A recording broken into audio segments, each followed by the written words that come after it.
সেই লোকটা কখন মাঠে গেছে, এখনো বাড়ি আসার নাম নেই। আর এদিকে মেজো বউর কথা শুনতে শুনতে আমার একবারে শরীর জ্বলে যাইছি। যাই গিয়ে একটু ঝাড় দিয়ে আসি বাড়িটা। সেই লোকটা সেই সকালবেলায় কাজে গিয়েছে না খেয়ে, এখনো বাড়ি আসেনি। আমার আর বাড়িতে থাকতে ভালো লাগছে না, এই ভাই বোনের জ্বালা দেখতে। যাই, কিছু কাপড় কাচার আছে, কেচে আসি না।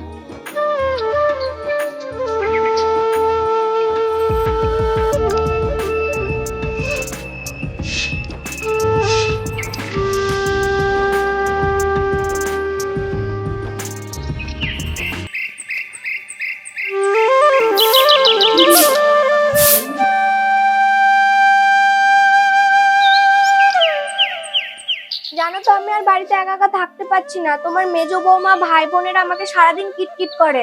আমি আর এই সংসারে থাকবো না। আর তো সহ্য করে গেল না রে, তোদের আজকে ব্যবস্থা করছি। দাঁড়া, আজকে ভাই আসুক আগে। ঠিক আছে, কথাটা যেন মনে থাকে। ভাই আসলে যেন আবার ভাইকে দেখি বোবা হয়ে যেও না।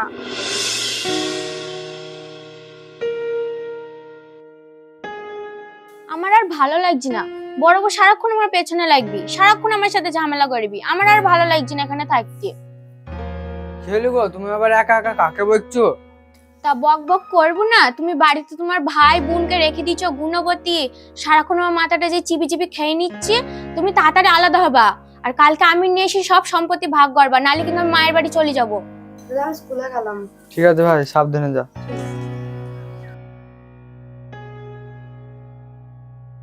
ওই যে একটা গুণবতী গেল, দুই দাদার পয়সায় খাইছি আর কিদ্দানি মেরে বেড়াইছি।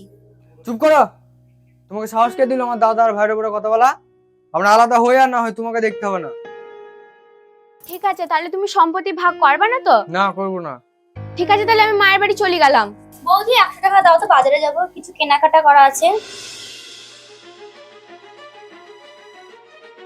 থাক, আর ভালো লাগে না আমার।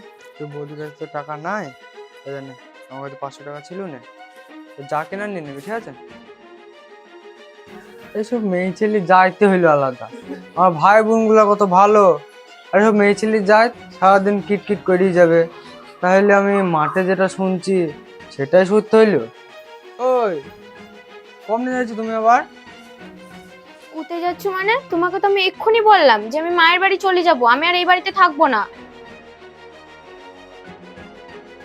ওই ওরকম করে রাগ করে চলে গেলে হয়? একটু বুঝতে তো হবে। কি বুঝাবা বলো? চলো ঘরে চলো, আসো তুমি, আমি সব বলছি।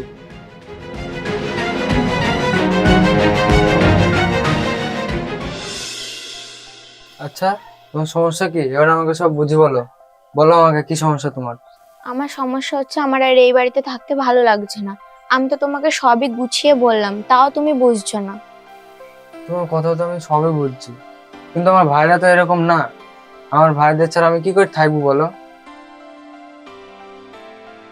তাহলে কি আমি ভুল বুঝেছি? হ্যাঁ গো, এই সব কিছুর জন্য আমিই দায়ী। সব আমারই ভুল, তুমি আমাকে ক্ষমা করে দাও। ওই শোনো, হ্যাঁ বলো। আমার আর এই বাড়িতে থাকতে ভাল লাগছে না। তুমি এই বাড়ি ঘর যা আছে সব ভাগ করে নাও, আর যদি ভাগ না করো তাহলে আমি আর এই বাড়িতে থাকবো না। না না, আমি ভাই বোনদের ছাড়া আলাদা হয়ে থাকতে পারবো না। ও যা মন যা তুই করিনি গা। তাহলে তুমি আলাদা হবা না তো? না, তাহলে থাকো তুমি তোমার ভাই বোনদের না, আমি চললাম। যা তুই দূর হও।